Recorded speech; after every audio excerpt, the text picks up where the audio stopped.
Kia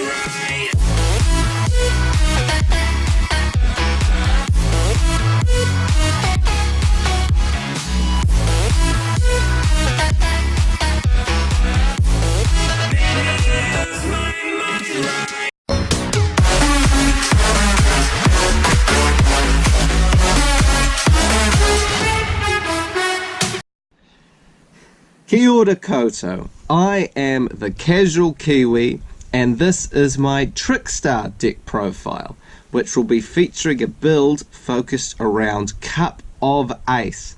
Now for those who don't know, this is basically Cup of Greed, if you get heads. So if you get heads, you draw 2 cards. If you get tails, your opponent draws 2 cards. So you basically go -3 in that instance. So the question remains, with a bit of hybrid spice in this Tricklord deck, will we be able to make it so that it doesn't matter if we land on heads or tails?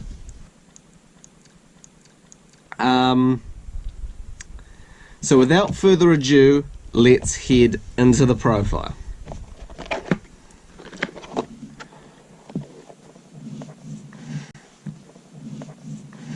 So to begin with, you'll want to run 3 copies of Trickstar Candina.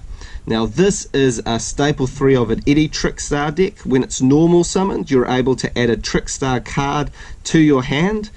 Typically you'll be searching, however, another Trickstar monster off this card, unless you already have it in the hand, which will be the next one that we'll be looking at. So next you'll want to be running 2 copies of Trickstar Licorice. So this has a quick effect which allows it to be special summoned from the hand by targeting another Trickstar monster and adding that to the hand. What I forgot to mention with Candina, of course, is that like most of the Trickstar monsters, they each have a burn effect. So for Candina, whenever your opponent activates a spell or trap, it does 200 burn. For Licorice, it does 200 burn for every card added to hands. And the reason I play 2 of her is because you do not want to be seeing too many multiples of this card. So then you want to be playing 1 copy of Trickstar Lilybell, 1 copy of Trickstar Corobane, and what's not too common is Trickstar Narcissus.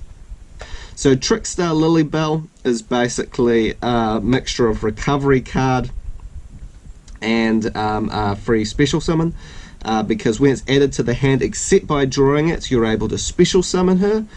She does not have a burn effect, however, she is able to attack directly. Also, when you do inflict battle damage to your opponent with Lilybell, you are able to add a Trickstar monster back to your hand. So you can combo this off with Licorice, basically add Licorice back, and then add Lilybell back to the hand to special summon her. And if you haven't already special summoned Lilybell that turn, then you can special summon her out again. But that is a once per turn. Corobane is kind of the searchable Honest of the deck. Unlike Honest, its effect is specifically that it doubles the Trickstar monster's attack, but it still can be very significant and can help you getting around big beatstick monsters. Also, Corobane can special summon herself if all you control is Trickstar monsters, or if you control no monsters, which can be very useful. And finally we have Trickstar Narcissus. Like Licorice and Candina, this has an effect that whenever your opponent activates an effect in either the hand or in the graveyard, it does 200 burn. So this is quite useful against anything that activates a lot in the graveyard or in the hand. For example, anything that utilizes danger cards is very much at risk from Narcissus. But in addition to that, whenever burn damage is done to your opponent while you have Narcissus in hand, you can special summon it. So for example, if you activate Cup of Ace, you give your opponent 2 cards because you got tails. Licorice burns them for 400 for each of those draws, and then you can special summon Narcissus as well, which has a very strong 1800 defense. There's also a level 4 and so often you might be able to go into rank 4 options more commonly in this build, which we'll see when we get to the extra. We then move on to the secondary engine, so we run a Time Lord package. So this is really what helps that Cup of Ace be particularly good. These are the 3 Time Lords we run, all because they complement the Trickstar engine and because they also complement Cup of Ace. You could call this like a Tricklord build. So all of the Time Lords basically cannot be destroyed by battle or card effects, but at the beginning of your standby phase they shuffle themselves into the deck. They also cannot do battle damage, and battle damage cannot be done involving attacks with them to you. They all have 0 attack and defense, at least for these particular Time Lords. And they have effects whenever they battle. So for Lazion, it's shuffling into the graveyard into the deck, and for Gabrion, it's shuffling the field into the deck, and then for every card added back to the main deck, so not to the extra, your opponent gets to draw a card. So you can see how this can complement the burn strategy through drawing cards. Lazion might not be so obvious, but it has an additional effect that once per turn when your opponent draws, it burns them for 1,000 damage. So usually Lazion would only get a chance to do 1,000 damage when your opponent draws, but for whatever reason they draw during your turn, then they will get an additional 1,000 damage added on top of that. And there's several different ways, of course, like Cup of Ace, that you might trigger that off. These can also work in tandem if you get 2 of them out of the field to go into some rank 10 options, which really help, again with Trickstars being lots of low attack monsters. You can go into some very big beat sticks with these guys. So I really love the Time Lord engine, always good to use it in a deck, and to really make it work. Before I go on, they're all level 10. But you can normal summon them if you control no other monsters on the field. So in order to help supplement it as well, we run 3 of the Time Lord Searcher. So this is Time Maiden. Basically you could special summon her if you control no other monsters, and you contribute her off in order to search a Time Lord to the hand, or you can banish her from the graveyard to special summon a Time Lord directly from the deck, ignoring its summoning conditions. This is on the condition that you can't special summon for the rest of the turn though, so do bear that in mind. The effects are not once per turn though. The special summon requirement limits that second effect. But essentially the key thing is that these are your main searches, removal options for getting that sweet burn on board.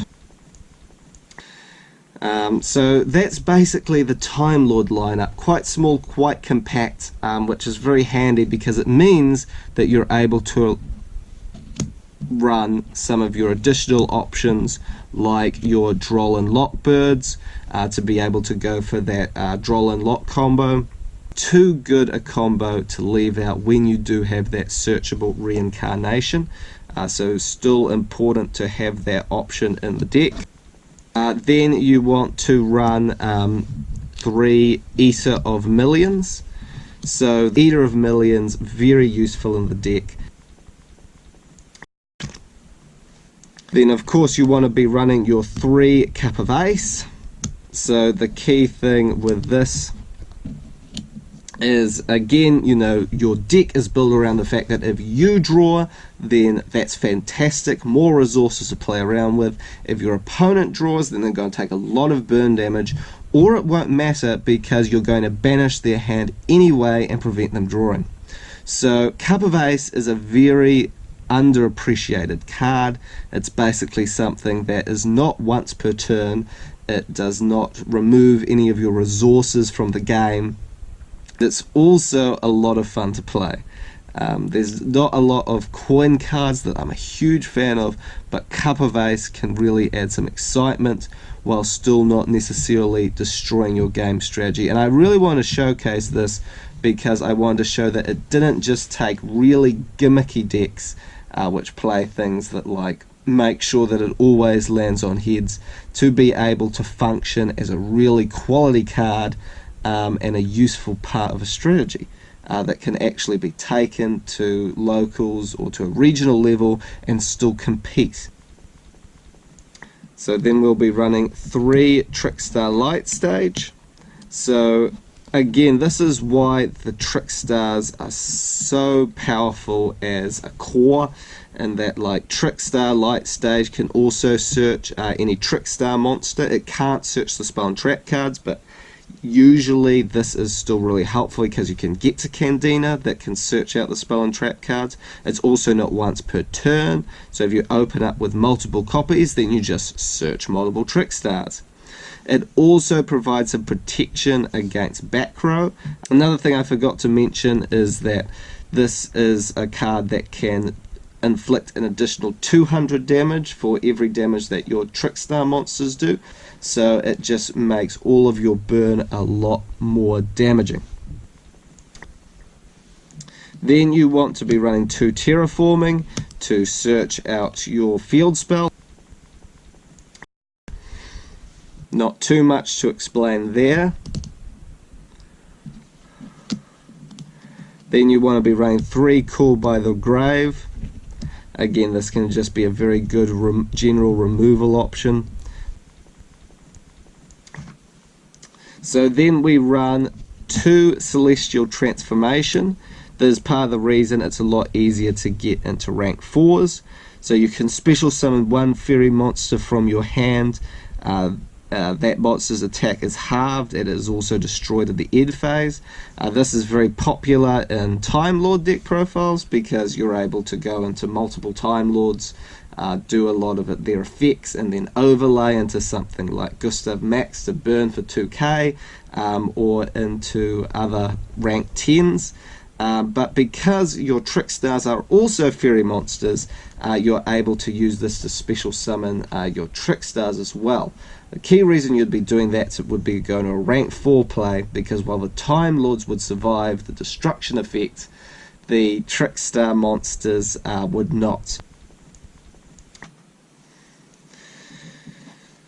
So then I run 2 Contract with Don 1000. So this combos really well with Lazion, because you're both, if you aren't familiar with this card, both players draw a card, that card is revealed, they also take 1000 damage, and then while that card is revealed, they cannot normal summon or set if it is a spell. Now this is the ultimate soft lock, but the key thing is that draw, burn, and reveal. With Lazion, it'll force your opponent to draw. They'll take 1000 from Contract, add 1000 from Lazion, and so on the next turn they'll take another 1000 for the draw from Lazion, so they'll be 3k. And if you get 2 Lazions on board with Celestial Transformation, then you're looking at up to 5k damage just off the Time Lords and the Contract alone. So definitely a useful card to have in the deck, and another draw option that works by the same principles as Cup of Ace does. Getting you draws, but you really don't care if your opponent draws, because it's only going to come back to bite them. So then you want to be running some one-offs, so 1 Foolish Burial. This is to send Time Maiden to the grave in order to use its effect to special summon a Time Lord, and then 1 Monster Reborn. You can combo this with Time Maiden to get multiple Time Lords to hand if you have Celestial Transformation, because that tribute itself to added Time Lord is not once per turn. So then you want to run 3 Trickstar Reincarnation. This is the only trap we have in here. You could add Heavy Slump, but again I didn't want this deck to be too gimmick wise. Again, it's another Monster Reborn for Trickstars. It banishes your opponent's hand, causes them to redraw, can banish combo pieces. It does banish face up, so it won't give an attack boost to either of Millions. But again, mainly you're just wanting to disrupt your opponent and cause as much trouble as possible. So now we'll move on to the extra deck. So First off, we run a level 4 package. So with these are just staple level 4s that go really well in this deck because we have more level 4 options with Candina and Narcissus. So you've got Baguska for stun, Exiton Knight for the nuke, and then Cowboy for game. We also have the Lightning package. So this is what you'll most commonly be going into, overlaying one into the other. Finally, for the XZs, we want to go into our rank 10 engine.